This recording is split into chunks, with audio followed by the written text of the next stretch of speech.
Line से गिनना गिनना सर, गिनना आप। बाय बेटा, बाय बाय। अच्छी तरह उधर डिसिप्लिन में है ना, डिसिप्लिन में रहना, उधर रहना। अच्छे से नाम चलना चाहिए कि बोर्डिंग के बच्चे हैं, अलग से दिखना चाहिए।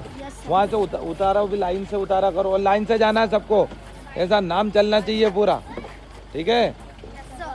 सभी का नाम चलना चाहिए ना, अपने मम्मी पापा का, सबका। नहीं तो फिर गलत लगता है कि घर पे कैसे रहे। आपको ठीक से रहना है और उधर लाइन से ही जाना है। आप जहाँ से बस से रुकते हो ना, उधर लाइन से ही।